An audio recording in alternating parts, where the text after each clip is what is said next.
All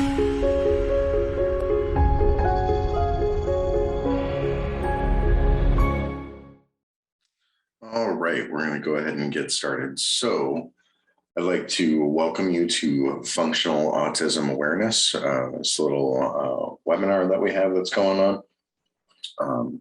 I'll be posting this later to YouTube eventually when I get around to it. So hopefully you guys can be patient with that. But like I said, welcome everybody. Thanks for joining. Obviously, we love supporting anybody trying to improve their health, look for holistic kind of treatments and things that you can do when it comes to just about any type of health issue. Obviously, in the case of autism, there's going to be certain factors that kind of help to contribute behind the scenes. So we'll kind of go through and we'll talk about that stuff. One of the things that obviously anybody looking at this would be talking about who I am and why I would be talking about this.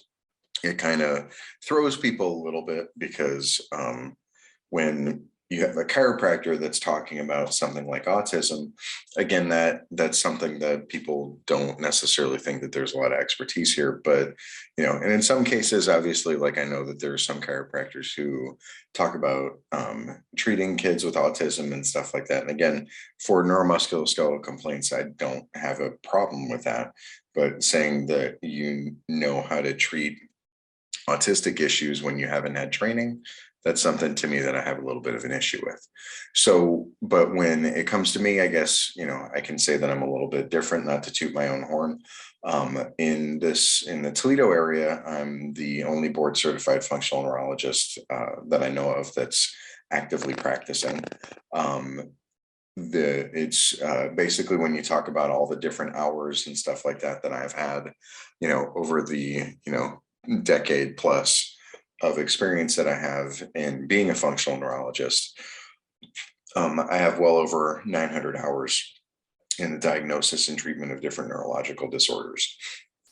One of the things that I decided to take a while ago was a specific course, which was, multiple different classes that were each 25 hours long. Again, big long weekends that I would do. And again, I had multiple different courses that I would take. And it was a supplement to the other neurological issues that I took. But one of the reasons why I decided to take this childhood neurobehavioral disorders course, which covers a multitude of different childhood neurobehavioral disorders, autism, ADHD, and those kind of things. But one of the reasons why I decided to take it was at the time I was looking at adopting, and I have adopted a couple of kids, and it's been a little while now, and everybody is super healthy and happy. But one of the issues that I had found was that kids that get adopted do have a slightly higher incidence, again, depending on age and like whatever is going on for the situation that might warrant the adoption. There was a higher incidence of autistic issues or ADHD, those kind of things. So I wanted to kind of be prepared just because that was something that I was not, super aware of everything at that point, again, being like a younger guy that in not having been exposed to it a lot, I wanted to actually get a little bit more exposure and get some knowledge about it. So I ended up taking a whole bunch of classes. There was almost 200 hours worth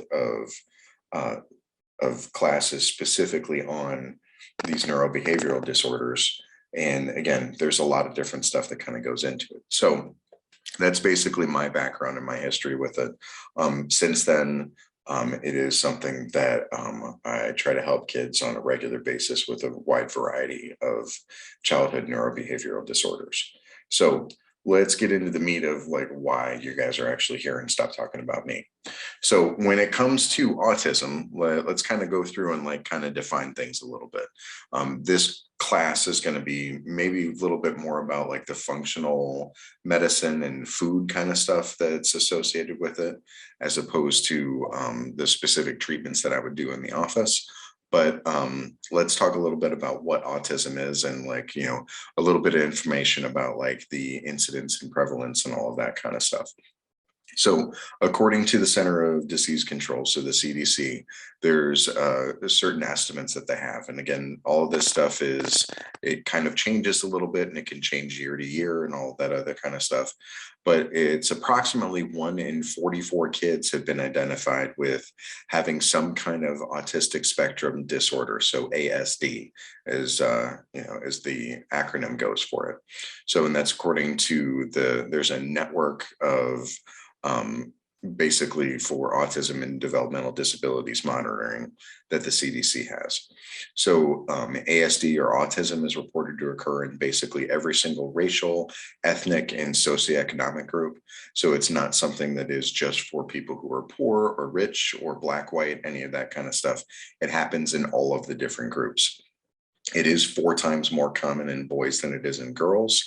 And if you're talking about, like the number of kids that are diagnosed, about 17% of kids that are aged 3 to 17 are diagnosed with a developmental disability. And that can include autism, ADHD, blindness, cerebral palsy, and that kind of stuff. So again, there's a significant number of kids that have, again, not just autism, but a bunch of different developmental disabilities that are possible. So, when you talk about like what autism actually is, it depends obviously on the group or the person or the researcher, and everybody's going to have a slightly different definition because frankly, it is a little bit subjective when it comes down to it. And we'll talk more about that in a little bit. But basically, there's a broad range of different conditions that you can have that have certain challenges that are typical, like social skills. They might have repetitive behaviors. There could be problems with speech or nonverbal communication. And again, each individual, again, there's no cookie cutter like thing that describes every autistic child. So every child is going to have different types of strengths and different kinds of weaknesses or differences. And there's not just one type of autism, but there's many different types. And there's a combination of different things that might be genetic and then other things that might be more environmental. So there's certain risk factors that people have found, like the CDC has found, that is associated with autism. But just because the person has this risk doesn't mean that it ends up being a cause. So there's multiple different things that kind of plays into it. But for example, there are developmental, psychiatric, neurological problems or chromosomal problems, possible genetic disorders that might have risk that's associated with it. And children that are born to older parents are at a higher risk. And again, that could be one of the factors that plays into even kids that are adopted, because some kids get adopted by older parents, and that might be something that could be like part of that. 2 to 18% there's about a 2 to 18% chance that a child being born with autism when a sibling has already been diagnosed with autism. So there's an increased risk factor when someone in the family already has been diagnosed. And then you have other environmental factors such as the parental age at conception, how good the nutrition is for the mother during pregnancy, any infections that's during pregnancy, and whether or not the kids might be premature. So there's a handful of different things that are there. And the issue is that nobody really knows the exact cause of it. There's many different possible causes from what we understand. This is one of those kind of things that still ends up being a mystery with a whole bunch of different factors that kind of play. But one of the things that, that we know, and this is a quote that I'll just read for you. One of the things that kind of plays with it ends up being timing, which is kind of an interesting kind of spot. So when I look at things from a standpoint of like where a problem is occurring in the brain, I start looking at like, is it an issue with the frontal lobe, or is it an issue with the parietal lobe, or the cerebellum, or the basal ganglion?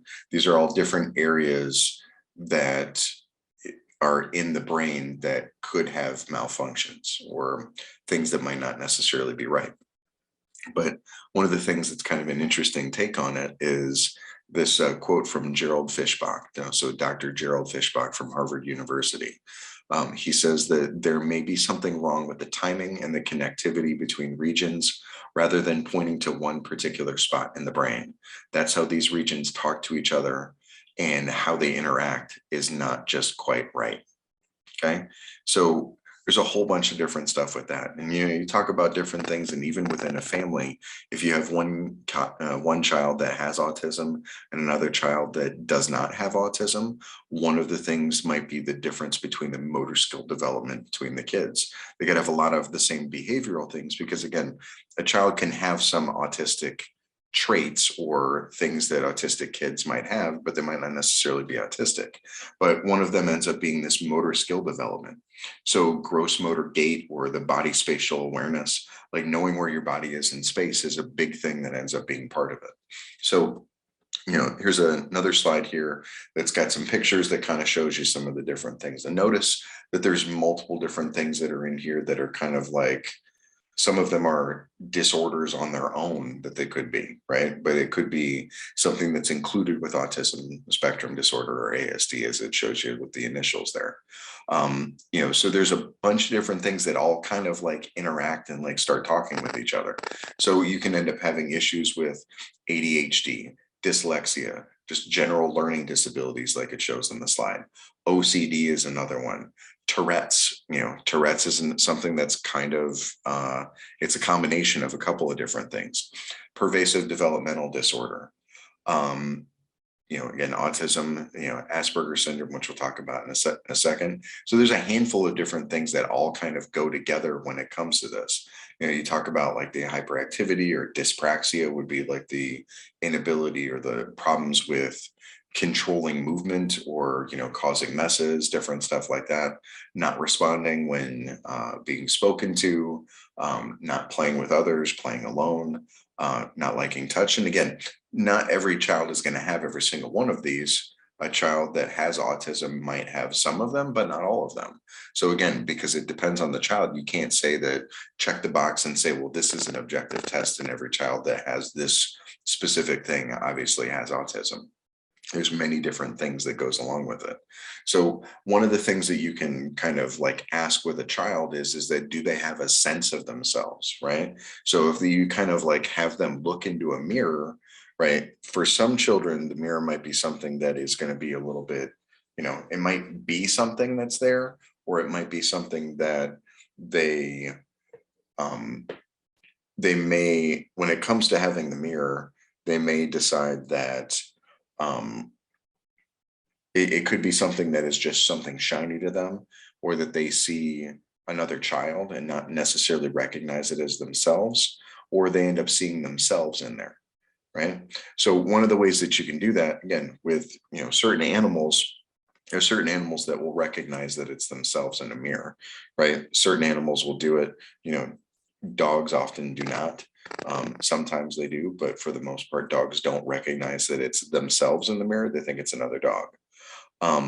But there's a certain point in a child's life, again, if they're too young, they're not going to be able to do this. But one of the things that you can do is show them themselves in the mirror, and then, they can kind of see whether or not it's themselves. But one of the things that you can kind of do is put some kind of a mark or something on their face, like a sticker or something like that, maybe something that they don't notice. And then you can have them look at the mark and see whether or not they actually recognize it as themselves. So, again, if they don't recognize anything, if they're barely looking at the mirror, then they just recognize it as something that's shiny. That's one thing. They might want to reach out and touch the other child's, quote unquote, the one in the mirror's face, to be able to touch the mark. But if they grab their own face and they try to find it on their own face, then they recognize that it's themselves that's in the mirror. So that's one of those different things that's there. It's interesting that kids that have autism have the tendency to not necessarily have great mirror neurons. So mirror neurons are one of those things that they allow you to kind of copy the behavior of others, right? So one of the things that kind of goes with that is that, kids that are around the age of like a month typically are supposed to have the tendency to look at their parents in the face.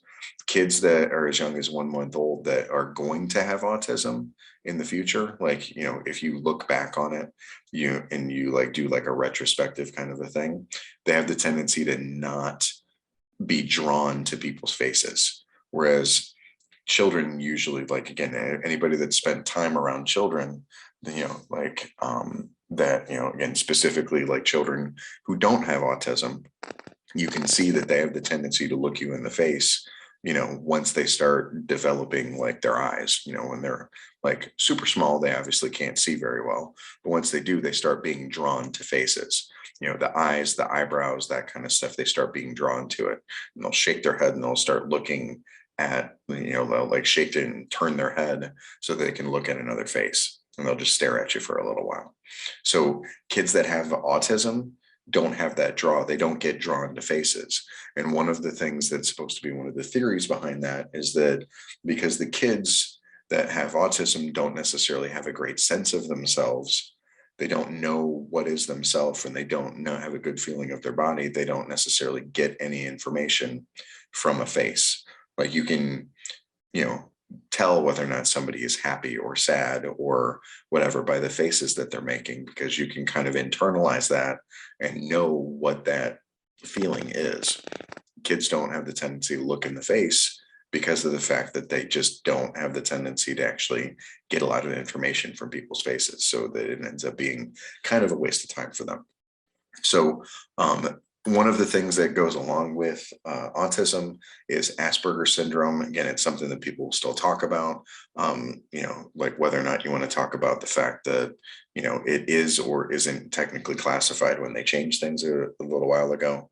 Asperger syndrome is something that people will talk about. So it's a well-known subtype of Asperger syndrome. Some people consider somebody who has Asperger's to be on the high functioning end of the spectrum. But if you really talk about people that know autism, the people that are high functioning are kids that have the tendency to be verbal. People that have autism are really, really, really high functioning when it comes down to it. So, but there's certain behaviors that might be exhibited among somebody who has Asperger's. So you talk about limited or inappropriate social interactions. There might be robotic or repetitive speech and echolalia. Well, they'll maybe like repeat the same thing over and over again. Challenges with nonverbal communication, so gestures or facial expressions, where they might not be able to communicate non-verbally, but they can speak really well, right? So they might have average to above average type of verbal skills, but they just can't do the non-verbal, like their face doesn't move the right way, or the gestures aren't right, that kind of stuff. A tendency to discuss themselves rather than others, an inability to understand social or emotional issues or things that are non-literal phrases. So, if you do any kind of like exposition, or if you do anything that's kind of like exaggeration, they take everything like absolutely literally. A lack of eye contact or reciprocal conversation, where they don't look you in the eye or they don't have conversation back with you. Somebody might have some kind of obsession with a specific kind of topic, it might be a little bit unusual. There could be one-sided conversations. And then again, you can have awkward movements and mannerisms. And again, what it comes down to is that there might be some of the things that are in there, like a kid might have multiple different things. A kid have, and again, a kid who, is neurotypical might have a few of those different things, but they might not be on the spectrum at all. Right. But it's just kind of one of those things to kind of talk about. Now, one of the things that I kind of like to talk about in general is that when we talk about the, autism, or when you talk about like the, when you talk about the autism or ADHD or different stuff like that, there's different types of brain functions that are specific. And again, this is one of those kind of things that it's a little bit generalized. Most of these brain functions obviously need both sides of the brain in order to work, but there are different things that are kind of connected together.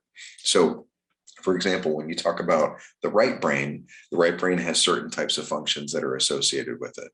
So there are nonverbal communications that are associated with the right brain. Now, notice that these are the things that typically you don't have a great kind of function with a lot of things that end up having that are associated with autism, right? So nonverbal communication might not be great. big picture thinking where you're considering like, this is looking at it from the 30,000 foot view, where somebody doesn't necessarily do a good job of considering consequences if the right brain isn't functioning very well. The effects of their actions on the others, the effects of their actions on the environment. That's what the right brain's supposed to do. This is typically what somebody that might have an issue with, autism might have a hard time with. Withdrawal behavior, or like closing themselves off, not being able to recognize the emotions on somebody else's face or recognizing the tone in someone's voice. Again, the attention impulse control can be associated with that, recognizing humor the way that it should be, or creating humor the way that, somebody might typically recognize it. Again, the general emotional awareness and expression. And then, again, this is gross motor control. So kids that have the tendency to be autistic also have the tendency to be a little clumsy when it comes down to it. And again, there's other kinds of things that are associated with stress response and stuff like that. Now, on the other hand, left brain functions, these are things that have the tendency to be a little bit better in kids that are autistic. Again, not necessarily every single one of them, but in general. So you talk about verbal communication, that can be better. You can have detail orientation, so as opposed to thinking about the big picture and like the global kind of a thing, somebody who's autistic typically does a better job at thinking about details. Again, focusing on the self, basically you're talking about the calculating, analyzing things, liking lists and facts and numbers, as opposed to big picture ideas or the vision kind of stuff. And again, the attention can shift multiple times or do a lot of shifting when it comes to the left brain stuff. And this would be something that would be associated with ADHD. And again, if you do a good job at focusing with the right brain and the left brain is just pushing you to kind of shift your attention, you can kind of move around. So likes routine, like sameness. You can see that there's a lot of different things that are in there when it comes to autism and ADHD and where some of these kind of things plays. And it just really kind of depends on where the person's, you could call it their weak link, like where they might have a problem or a breakdown when it comes to some of these issues. So it's one of those kind of things where, again, it's kind of interesting to look at. So when it comes to some of these other issues, again, we start talking about functional medicine. And again, functional medicine, this is where we're going to get into some of the diet issues when it comes to autism. Again, from a perspective of the neurological, because the two of them will go back and forth, where you can end up having a neurological component to people that have some of these neurobehavioral disorders. There's a purely neurological way that you can look at it, but you can also look at the combination between the way that foods and stuff like that interact with the person. So talking specifically about foods, and specifically about functional medicine, is that functional medicine is something that can be used as a tool to kind of determine how and why an illness occurs and help to restore health by addressing that root cause of disease for each individual person.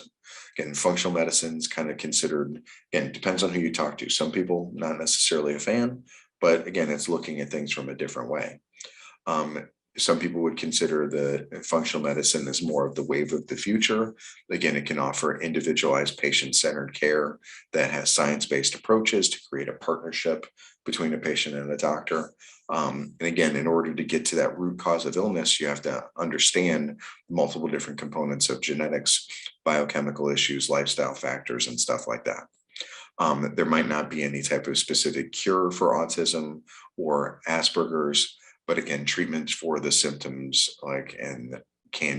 treatments for some of the symptoms can end up being addressed or helped with some of these functional medicine issues. Again, this is when it comes down to it, this is like the layers of an onion.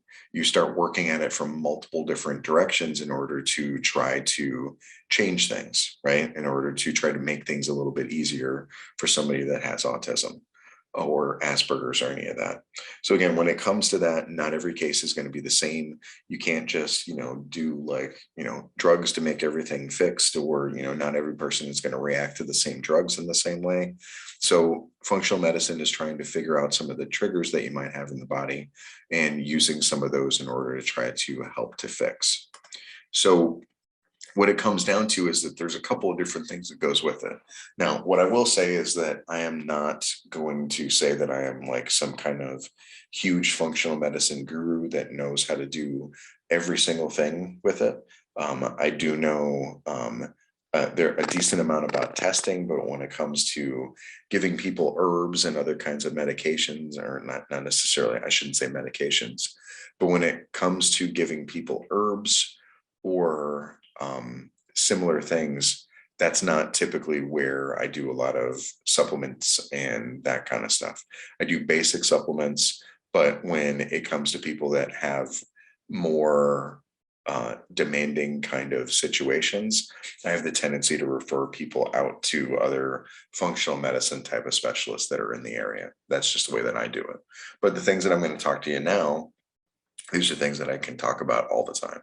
So certain things that are going to be when it comes to autism or again, Asperger's and stuff like that, there's certain imbalances that can be caused by things like an excessive amount of inflammation in the diet, having gluten or dairy intolerance, or you can call them sensitivities if you want to, you can call them intolerance, but you can have like these reactions that the immune system has between the two of them, having digestive upsets, having issues with processed and refined foods or malnutrition. All of those things can end up playing a role. So we're going to talk about those a little bit.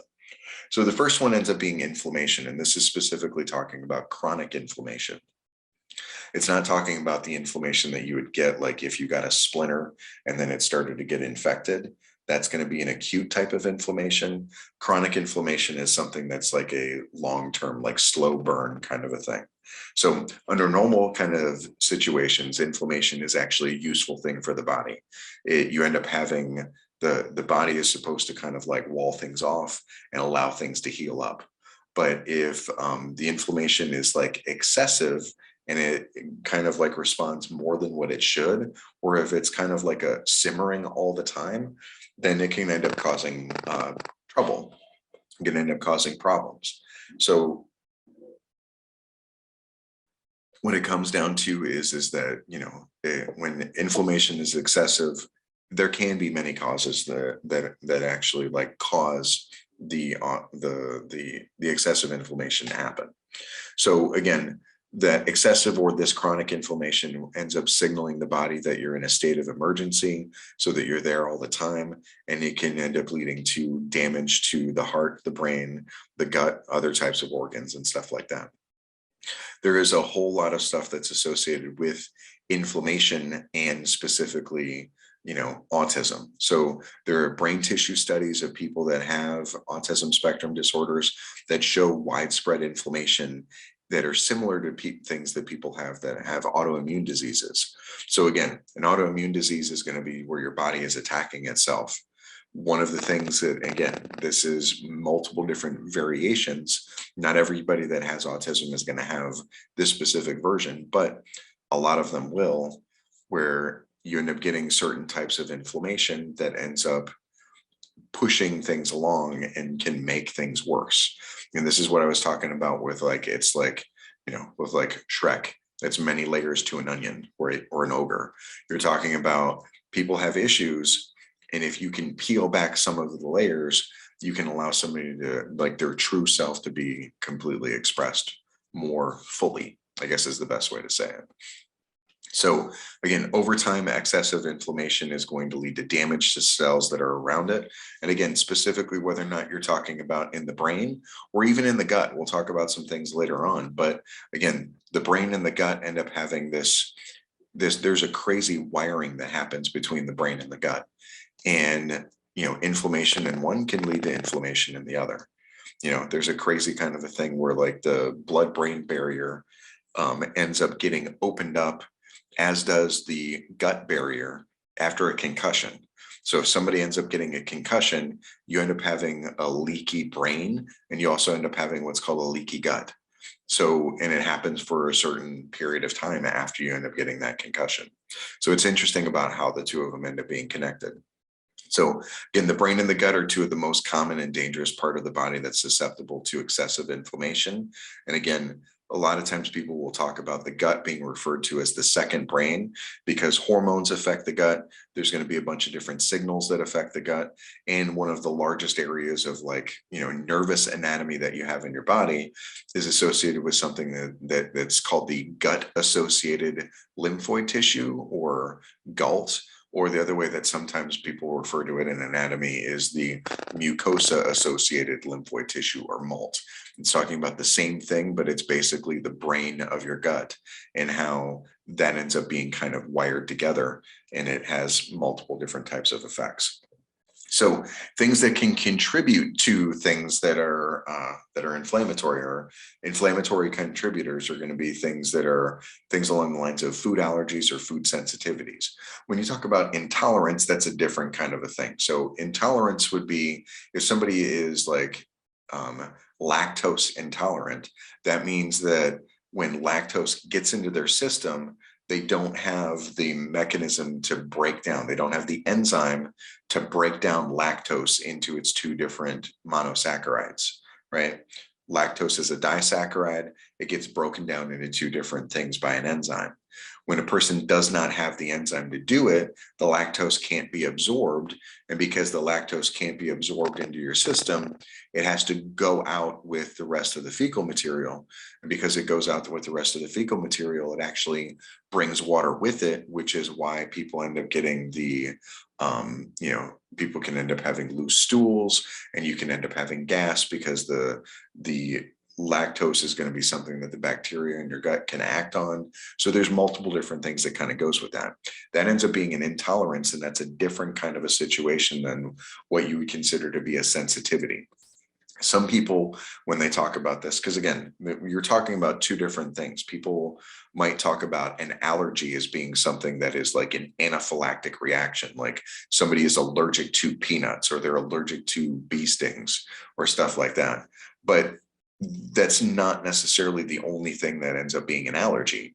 People can end up having allergies, or some people might call them sensitivities, because they're delayed onset allergies where it might not show up for 2 hours, as opposed to swelling up and having an anaphylactic reaction within 10 to 15 minutes. The person might end up getting when they get exposed to it, they might not react for 2 hours up to maybe like several days after they've been exposed to it.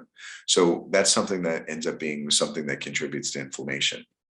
So one of the things that ends up being a thing that has the tendency to be inflammatory in a lot of people, this is a lot of people in general, but it's also specific to people that have ASD, is going to end up being gluten and dairy.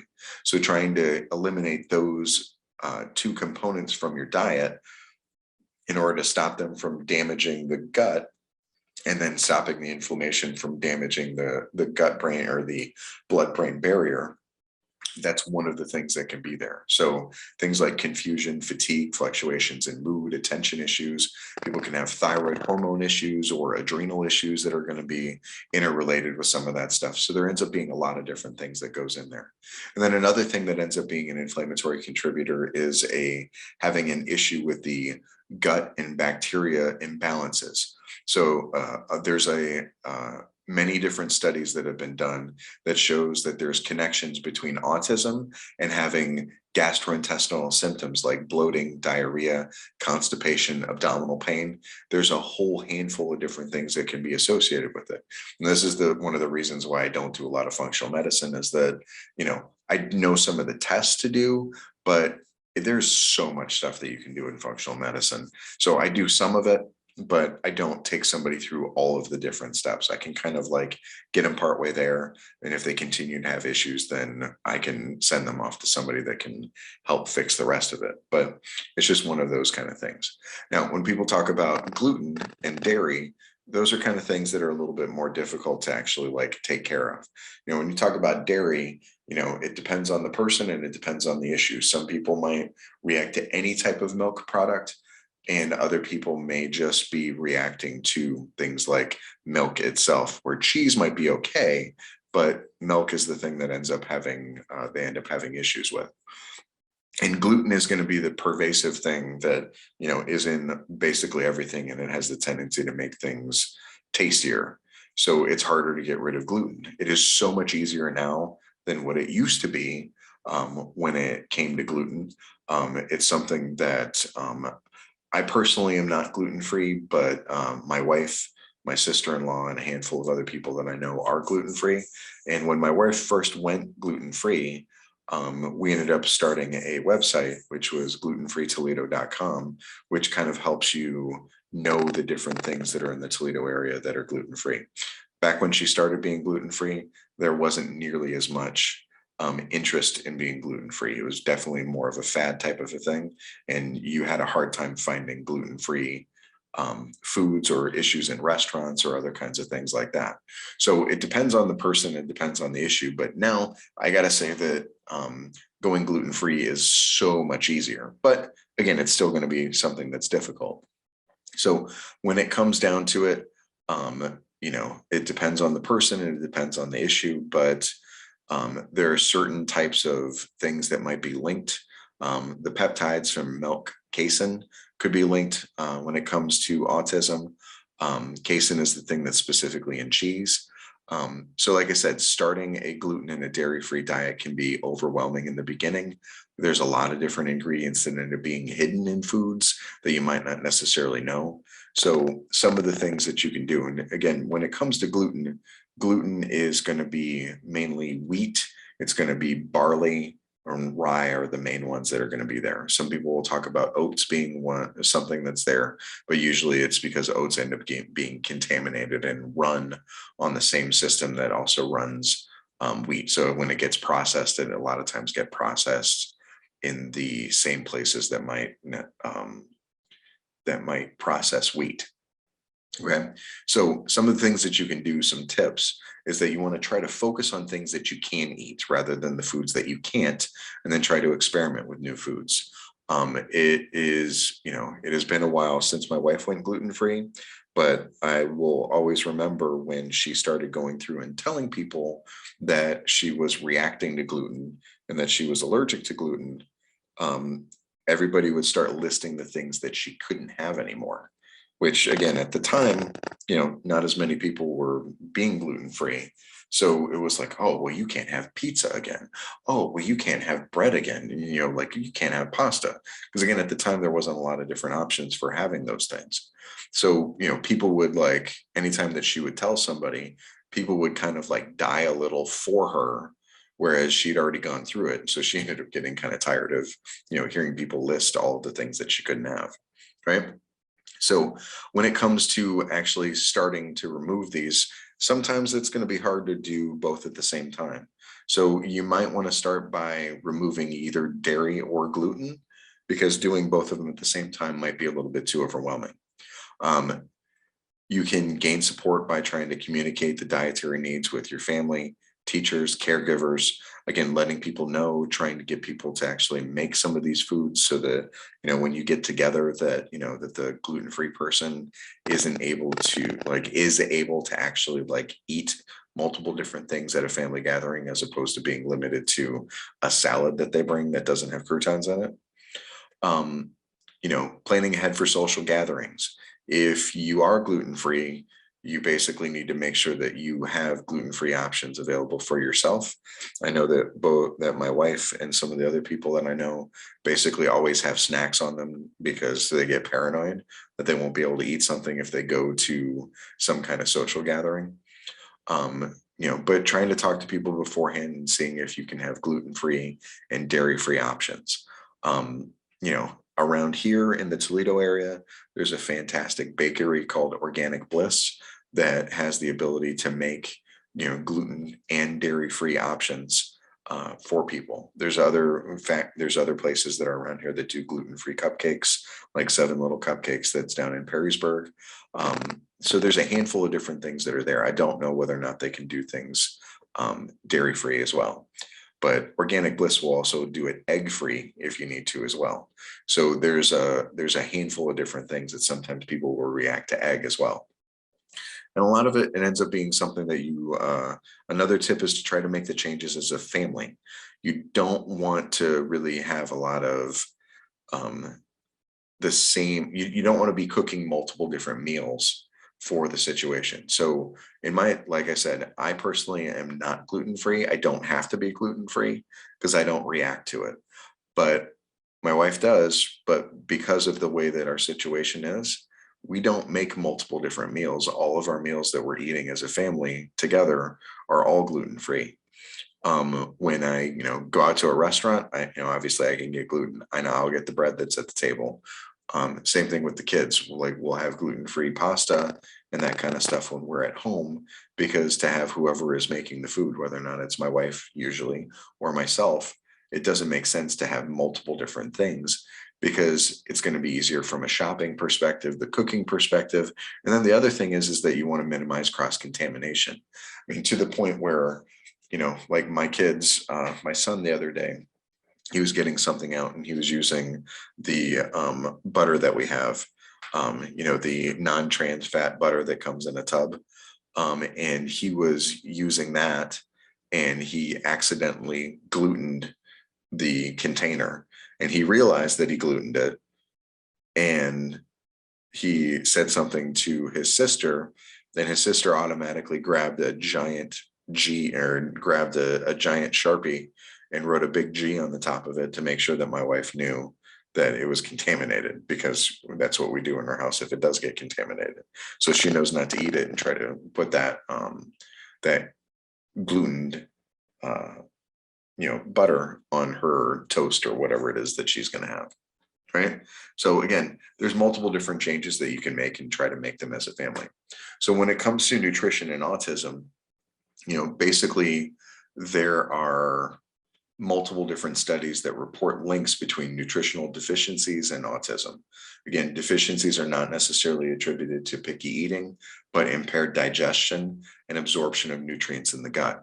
So because there's inflammation in kids that have, and again, this is a general tendency that, some people, when they look at autism, they actually consider it to be kind of like an autoimmune disorder. And there's multiple different kind of things that kind of supports that. But if your gut is impaired because, if you end up having poor digestion because things are being attacked and inflamed, then you don't absorb nutrients very well. Again, your body's going to have an increased need for that. So it's super important to understand the role that nutrients have on different functions of the body and how the nutrient deficiencies might affect the child's behavior. Again, the more that those nutritional deficiencies kind of progress, the worse that the severity of the autism symptoms could be. So again, there's multiple different types of dietary interventions that you can have, but trying to help to improve the person's diet while taking away the inflammatory kind of factors can end up being successful in a lot of different cases. There's not one size fits all diet, so that there's not like, this is what you have, this is like the recipe that you have that fixes it for everybody, because somebody might be having sensitivities to certain foods while somebody else might not. So somebody reacts to citrus and somebody reacts to nightshades, like peppers, then maybe that they have a sensitivity to one of those, then that's something that a person that doesn't have that sensitivity, you can't use just anything that you want, right? It is, sometimes you can supplement nutrients. Sometimes it doesn't necessarily get absorbed the way that it should be. But if you do supplement, sometimes you can help to prevent the body from being pushed into a worse stress kind of a problem and having more serious issues with health problems later on. So sometimes when it comes to it, you do need to supplement. So there's multiple different things that that have been found in people that do have autism, that there's certain types of vitamins and minerals that have the tendency to be lower. So zinc has the tendency to be lower. Magnesium has the tendency to be lower in a lot of people, not just people that have autism. But vitamins B6 and B12, vitamins D, vitamins E, and then folic acids, all of those have the tendency to be a little bit lower in people that have autism. So supplementing with digestive enzymes and probiotics can be something that can be promising. especially in conjunction with gluten and dairy-free diets. So a digestive enzyme is going to be something that can actually help the person to digest their food. Sometimes people just don't have the right acidity in their stomach, or they don't have the right ability to actually digest because of how the system works. So taking digestive enzymes along with it. Somebody that has a hard time digesting fats or might have had their gallbladder out when they're older, not just talking about autism, but somebody that has had their gallbladder out, they typically have a hard time digesting fatty type of foods. So there's certain types of things that you can do to replace that, and lipases in order to help to break down the fat. Probiotics would be something to help kind of like improve the health of the gut bacteria. So there's multiple different things that kind of goes on to it. So some other things that can be beneficial could be melatonin. A lot of kids that end up having autism have a struggle when it comes to sleep disorders, like, and they have issues with insomnia. So melatonin can be something that can help to regulate that sleep wake cycle. And again, when it comes to taking any of these things, don't just take stuff because you're reading about this or you're hearing about this in a webinar on the internet. You want to make sure that you talk to somebody who is going to be able to help you figure out what kind of supplements to take and how much to take, right? So this is my, don't just do whatever. This is my little disclaimer. Don't just, listen to what I said and then go out to the store and just buy up anything that I'm mentioning here. You want to make sure that you're actually are getting help with some of these things. But when it comes down to it, supplementing with melatonin can improve sleep in kids with autism. Sleep disorders, like the kids that develop sleep disorders or have more problems with sleep, they have the tendency to have worse autism symptoms. So more of the repetitive behaviors, and then more issues with social difficulties. Another huge one ends up being omega-3 fatty acids. So specifically talking about fish oils and stuff like that, or krill oil, or any of those other kind of things. So omega-3 fatty acids are going to be things that's essential for the development and the function of the brain. When anytime somebody takes like prenatal vitamins, you're taking the vitamin part and then you're taking the omega-3 fatty acid part of it, because the omega-3 fatty acids are critical to basically develop the brain. Again, supplementation has been to show autism related symptoms like repetitive behavior and hyperactivity, as well as to improve socialization. Another study basically showed that significant greater improvements while being supplemented with omega-3 fatty acids. So the other thing that's crazy about omega-3 fatty acids is that this is a major issue when it comes to inflammation. Supplementing with omega-3 fatty acids has the tendency to put out inflammation, because omega-3 fatty acids are an anti-inflammatory type of supplement. Okay.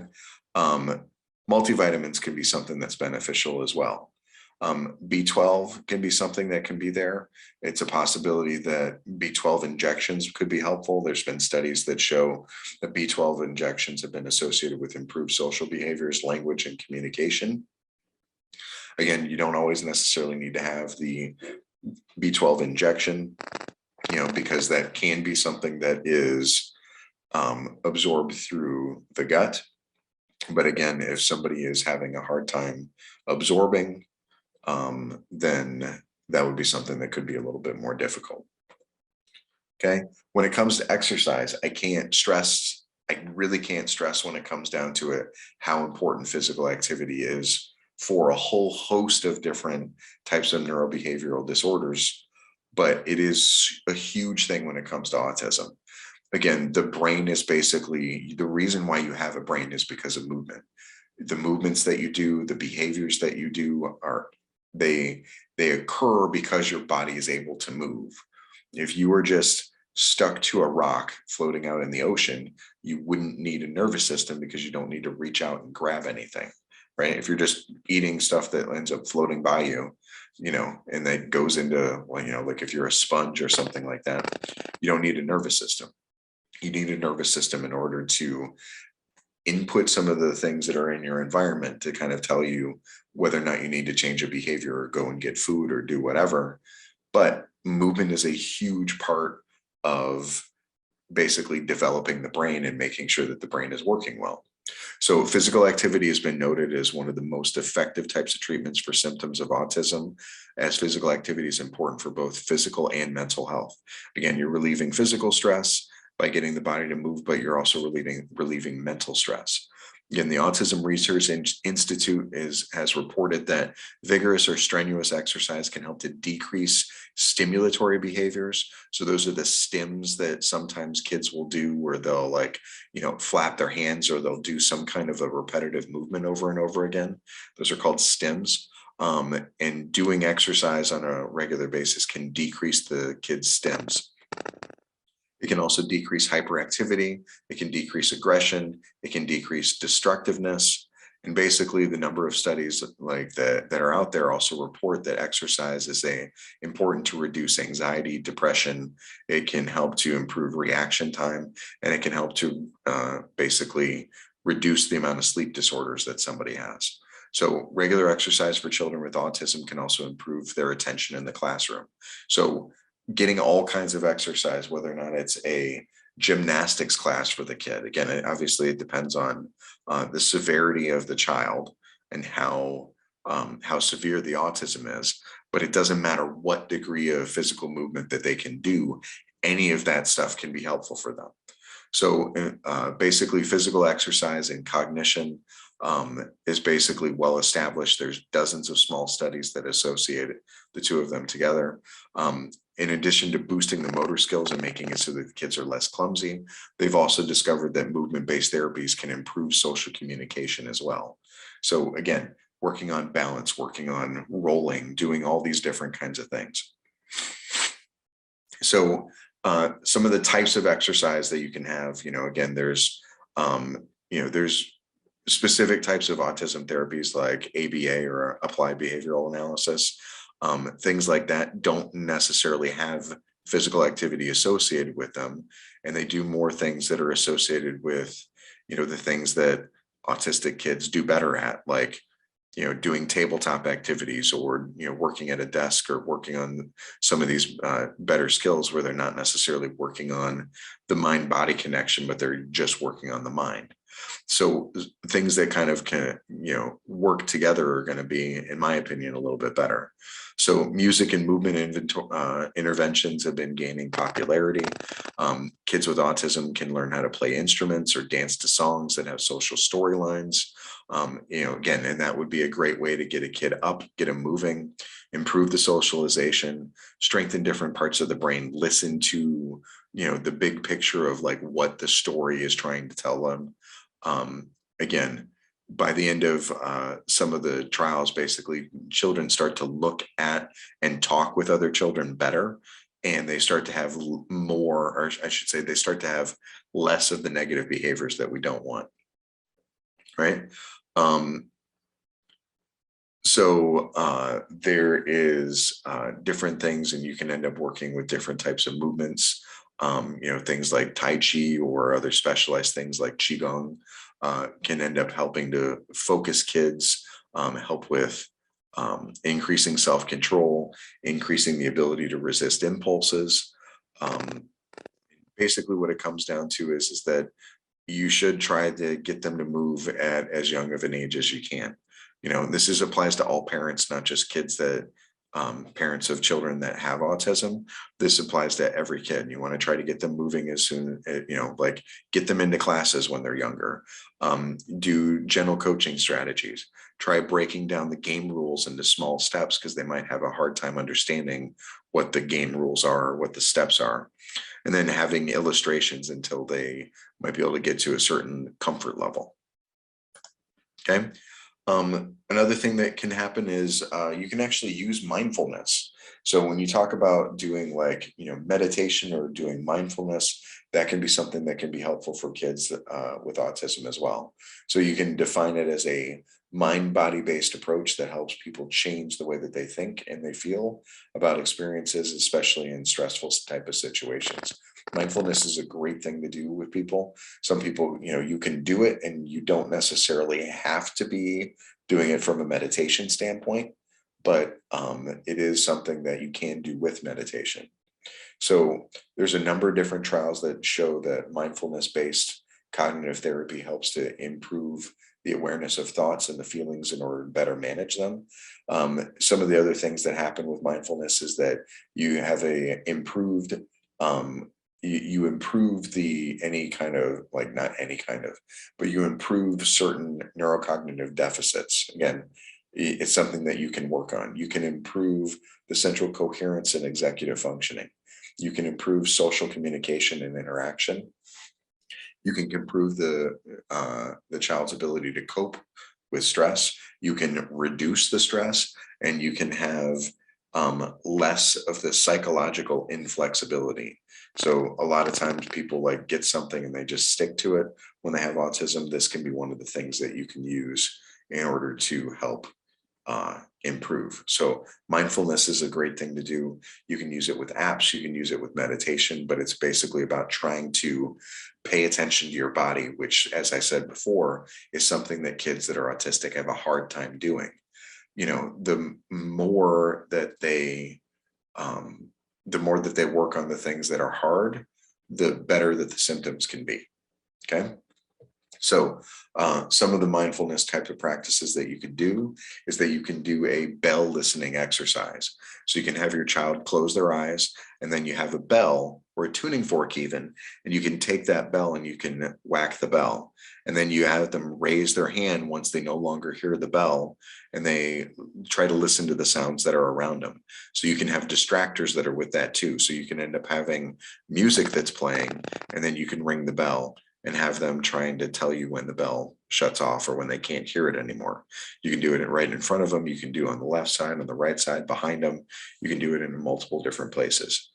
You can try to do mindful walks through your neighborhood, or you can do it in the park, and you can do that with the child. So again, try to, maybe walk in silence for a few moments and then have your child report back, maybe the noises that they heard or what they're feeling in their body. Again, whether or not you've been hiking, if you actually hiked, if they had some burning in their thighs because you're going uphill, or if, like if they felt the breeze on their face, or if they, when it comes to the noises, like, do they hear the leaves rustling or do they hear birds chirping? So paying attention to the environment, like as they go through, again, you walk in silence, and again, you don't have to do this with eyes closed, obviously. You want to walk and watch where you're going.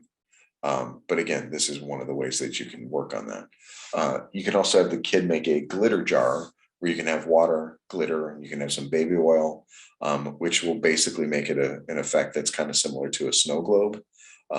Again, this can be something that can be useful when a kid is having like maybe a little bit more of a stressful day.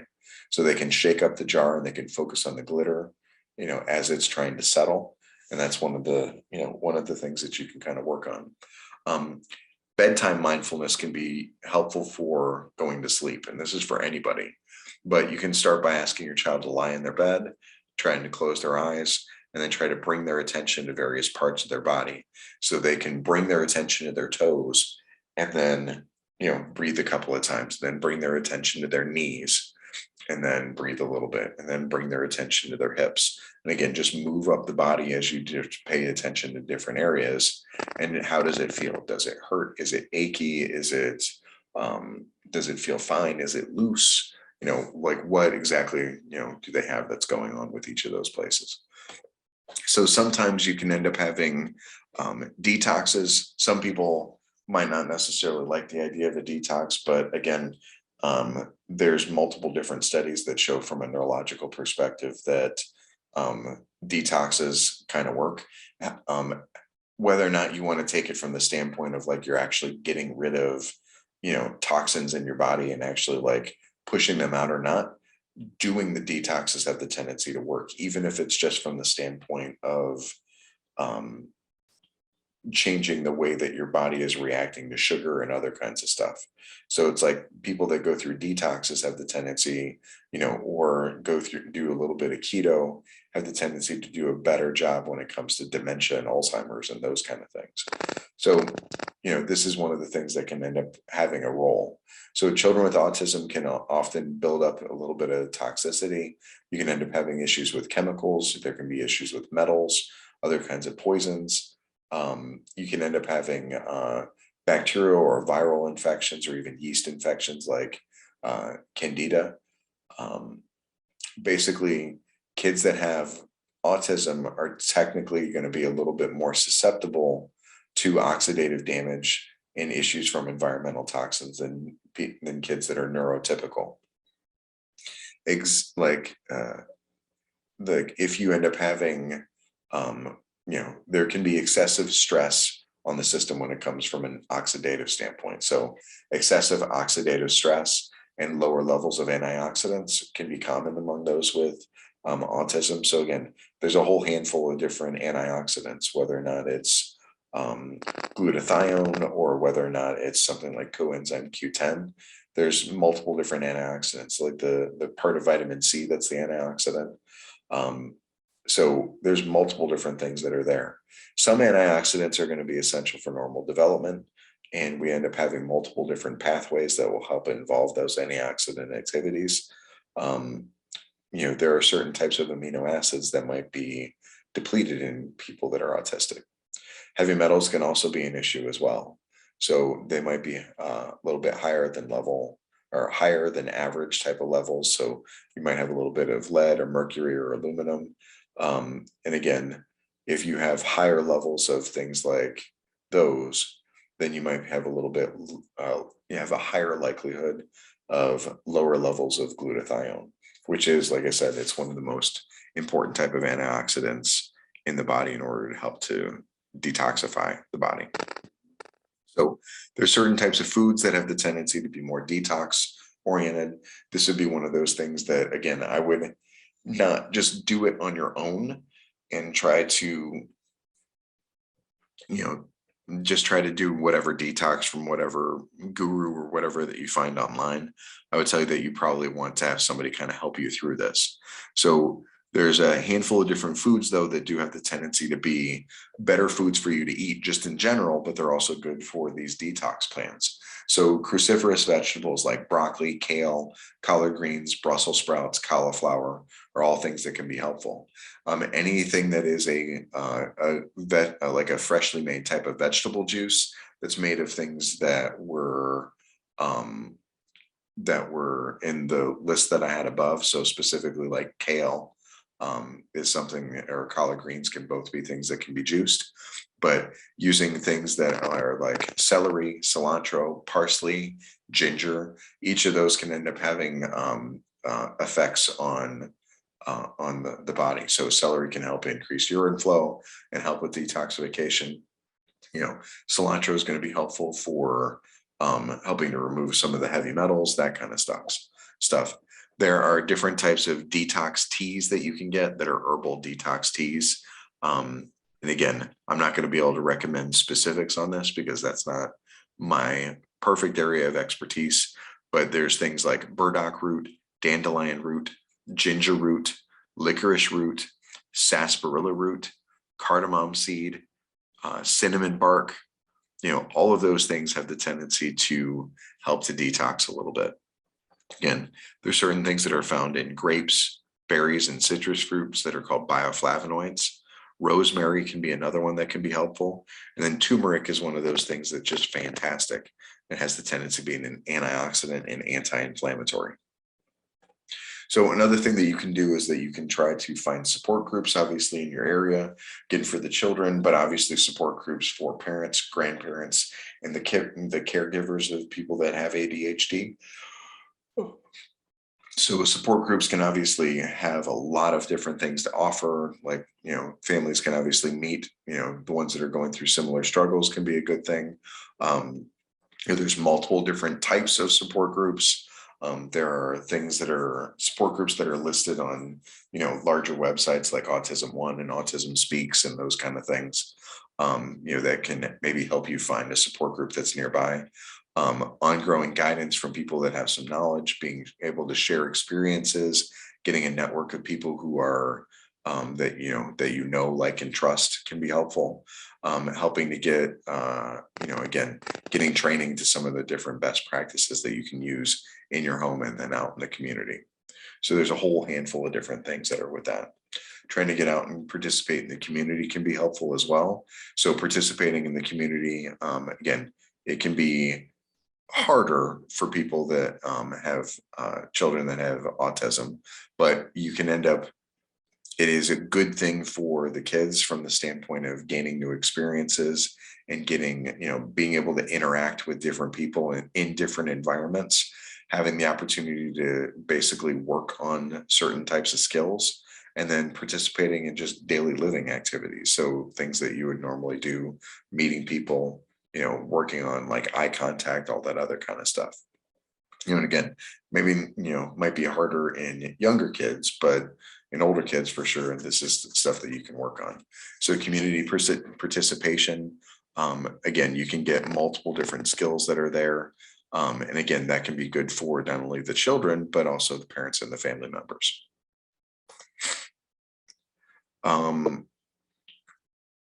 More things about community involvement. There are things that you can find with like the Madison House Autism Foundation.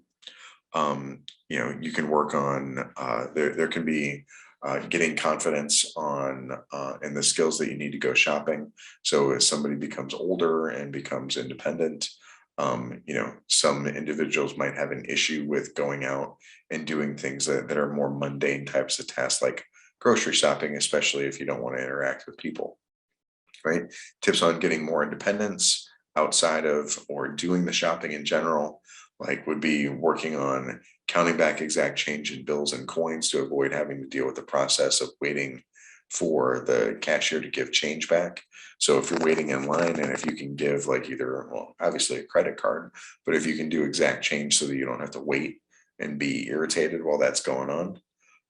Once the individual gets used to doing that, then you give them larger bills, and then you have them learn how to wait in line for the cashier to return the change. As the new skills are learned, again, many verbal and physical prompts can be used to demonstrate what to do first, and then lessen the frequency of prompts as the proficiency gets a little bit better. And there's multiple different websites that you can use, again, for people who have children with autism. Again, there's Autism Now. There's I should say autismnow.org. There is myautismteam.com. Again, like with for dads, there is a dadsforspecialkids.com. If you are trying to do a family type of trip, then you can look at autismontheseas.com, for somebody who's trying to, go on vacation. Autisminaction.com is going to be something that is a how-to teaching program so that you can help your kid with any type of task that's there. And basically, there's multiple different types of things that might be there, that might be listed. So I guess that concludes our presentation on functional autism. So learning about a little bit about that, hopefully, that and like the functional medicine approach, hopefully that was understandable for you. If obviously, if you have any questions, feel free to drop me a note or send me a message on Facebook or Instagram. But thank you very much for being here. If you have any questions, obviously you can try to type them up and send them to me, or we can go from there. All right. Thank you very much. Have a good day.